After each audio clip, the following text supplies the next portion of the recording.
राम राम भाइयों, मेरा नाम अनिल सोलंकी है। मेरे यूट्यूब मंच लाउड जाट वॉइस में आप सबका स्वागत है। दोस्तों, आज के वीडियो की शुरुआत मैं मिर्ज़ा गालिब के एक शेर से करूँगा। इस दिल में हज़ारों ख्वाहिशें, हर ख्वाहिश पर दम निकले, बहुत निकले मेरे अरमान मगर फिर भी कम निकले। आप कहेंगे कि भाई अनिल आज सुबह सुबह ये क्या शेर व शायरी लेके बैठ गया। आज के वीडियो में आपको हरियाणा की दो ऐसी महान शख्सियतों के बारे में बताऊंगा जिनके अरमान तो बहुत थे, लेकिन सारे अरमान दिल के अरमान आंसुओं में बह गए। और उन्होंने अपनी वफा में कोई कमी भी नहीं करी, लेकिन उनको बदले में जफा ही मिली। एक का नाम है रामचंद्र जांगड़ा और एक का नाम है कुलदीप बिश्नोई। दोनों भारतीय जनता पार्टी के नेता हैं और उन्होंने भारतीय जनता पार्टी के लिए किया भी बहुत कुछ है, लेकिन भारतीय जनता पार्टी ने तो उनको एक्सपायरी डेट की दवाई की तरह से फेंक दिया साइड में। जितना उनका इस्तेमाल हो सकता था, यूज़ हो सकता था, वो कर लिया। क्योंकि भारतीय जनता पार्टी को ये अच्छी प्रकार से पता है कि कौन सी दवाई में कितना सॉल्ट है और उस सॉल्ट का कितना उपयोग किया जा सकता है। और उपयोग करने के बाद भारतीय जनता पार्टी उसको एक मिनट भी नहीं रखती है, उस कूड़े कबाड़े को अपने पास। इसका उदाहरण राजकुमार सैनी है। जब तक राजकुमार सैनी बीजेपी में रहा, लोकसभा का मेंबर था, आज वो पंचायत का मेंबर बनने की हैसियत भी नहीं रखता है। दूसरा उदाहरण दुष्यंत चौटाला है। भारतीय जनता पार्टी ने उसका यूज़ किया, उसको डिप्टी सीएम बनाया और आज वो अपनी जमानत जब्त करवाता घूम रहा है। और अभी जो ताज़ा ताज़ा शिकार हुए हैं उनकी इस यूज़ एंड थ्रो की राजनीति का, वो दो महान शख्सियतें हैं हरियाणा की, कुलदीप बिश्नोई और रामचंद्र जांगड़ा। तो दोनों की राजनीतिक जीवन में क्या क्या उनकी उपलब्धियां हैं, भारतीय जनता पार्टी ने उनकी उपलब्धियों का कैसे इस्तेमाल किया, वो सब मैं आपको बताऊंगा। आप वीडियो को ध्यान से देखना, वीडियो में आखिरी तक बने रहना और अंत में कमेंट करके अपनी राय देना सभ्य भाषा में। और वीडियो को ज़्यादा से ज़्यादा अपने ग्रुप में शेयर भी करना। तो शुरुआत करते हैं ताऊ रामचंद्र जांगड़ा से। ताऊ रामचंद्र जांगड़ा ने एक तो हरियाणा की संस्कृति को बहुत प्रमोट किया है पूरी दुनिया में। ये तो उनका योगदान हुआ हरियाणा के प्रति। और भाजपा के प्रति उनका क्या योगदान है वो आगे मैं बताऊंगा। तो हरियाणा की संस्कृति को उन्होंने कैसे प्रमोट किया ये मैं अभी आपको बताता हूँ। जिस टाइम वो राज्यसभा के मेंबर थे, राज्यसभा को एल्डर हाउस कहा जाता है, वरिष्ठ नागरिकों का सदन। और इसकी जो कल्पना करी थी संविधान निर्माताओं ने, वो इसलिए करी थी कि इसके अंदर बुद्धिजीवी लोग जाएंगे, साहित्यकार, वैज्ञानिक और बड़े बड़े शख्सियतें, जिनके अंदर वो कैपेसिटी नहीं है कि एक चतुर राजनेता की तरह वो जनता से वोट मांग सके, वोट ले सके, चुनाव जीत सकें। तो ऐसे लोगों के लिए ये एल्डर हाउस बनाया गया था। और एक मकसद ये भी था बनाने का दोस्तों कि अगर लोकसभा में कोई पार्टी बहुमत के दम पर अपनी मनमानी करने लगे तो उसको राज्यसभा उस पर ब्रेक लगा सके, कंट्रोल कर सके, यानी चेक एंड बैलेंस।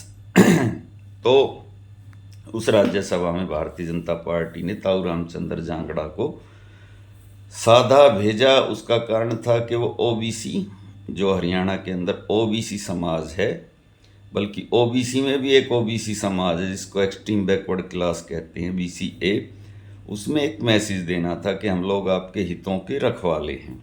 अब ताऊ रामचंद्र जांगड़ा ने उस BCA समाज के लिए कुछ भी नहीं किया। अगर उनकी कोई उपलब्धि हो तो आप मेरे को कमेंट के माध्यम से बता देना।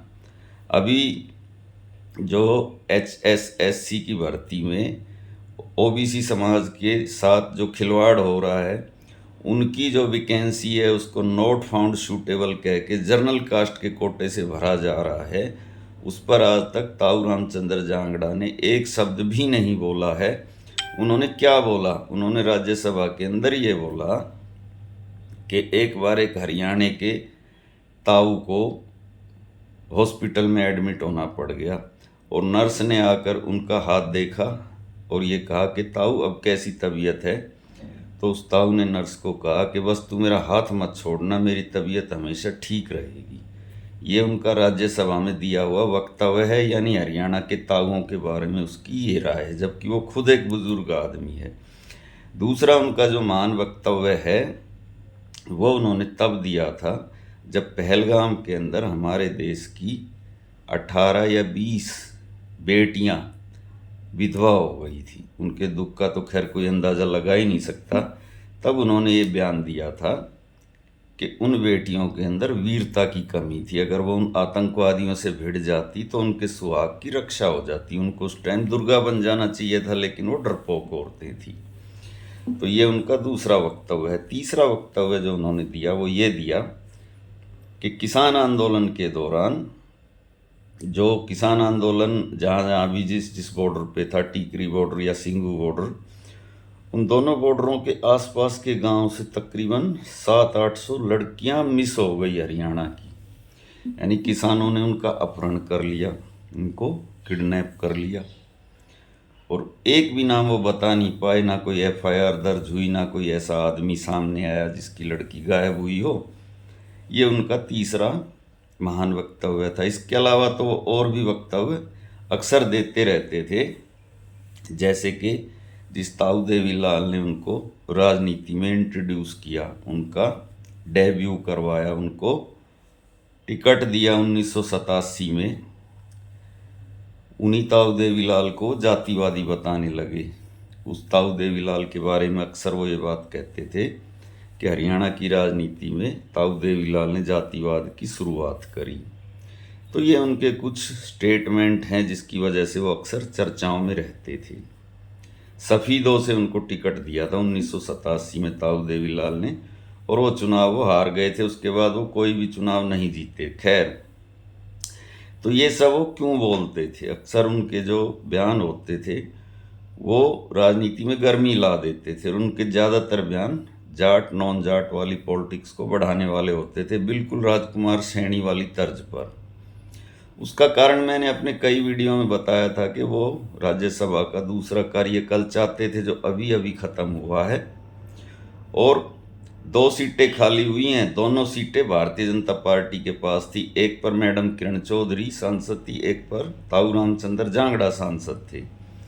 अब उन दोनों सीटों पर चुनाव होना है तो एक सीट भाजपा जीत सकती है, दूसरी सीट कांग्रेस जीत सकती है। जितने उनके पास विधायक हैं, तो भाजपा ने अपना जो उम्मीदवार बनाया है वो संजय भाटिया को बनाया है। ये वो संजय भाटिया है जो करनाल से सांसद था, और उसकी टिकट काटकर भारतीय जनता पार्टी ने मनोहर लाल खट्टर को दी थी। तो मनोहर लाल खट्टर ने अपना एहसान उतार दिया संजय भाटिया को टिकट दिलवा के। लेकिन बात करते हैं रामचंद्र जांगड़ा की हसरतों का क्या हुआ। सॉरी, जो कुछ उन्होंने बोला भारतीय जनता पार्टी के हाईकमान आला कमान को खुश करने के लिए, हरियाणा के अंदर जो आग उन्होंने लगाई, जो पेट्रोल उन्होंने छिड़का, जैसे भड़काऊ बयान उन्होंने दिए, उसके बावजूद भी भारतीय जनता पार्टी ने उनको चूस कर आम की तरह से क्यों फेंक दिया? ये एक बहुत बड़ा सवाल है। इस सवाल पर हर आम और ख़ास नागरिक को सोचना चाहिए कि समाज के अंदर जो जहर फैला रहे हो, उस जहर का परिणाम कितना भयानक हो सकता है एक जरा से राजनीतिक क्षुद्र स्वार्थ के लिए।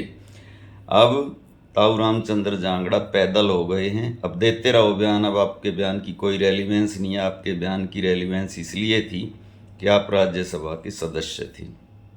ऐसे ही राजकुमार सैनी के बयानों की रेलिवेंस इसलिए थी कि वो लोकसभा के सदस्य थे। अब उनके बयानों को कोई नहीं पूछता। दूसरे महान शख्सियत हैं, उनका नाम है कुलदीप बिश्नोई। कुलदीप बिश्नोई वो शख्स है दोस्तों जिसको साल 2004 में कांग्रेस पार्टी ने भिवानी से सांसद बनवाया था। जहाँ भिवानी, उस भिवानी संसदीय क्षेत्र से जहाँ एक भी वोट बिश्नोई समाज का नहीं है, वहाँ से वो सांसद बने थे। इसके अलावा कई बार वो आदमपुर से विधायक रहे कांग्रेस पार्टी से। इसके अलावा कांग्रेस पार्टी ने उनको अपनी जो सर्वोच्च संस्था है कांग्रेस कार्य समिति तक का मेंबर बनाया, और जब वो कांग्रेस में रहते थे तो मुख्यमंत्री के सपने लेकर शाम को सोते थे।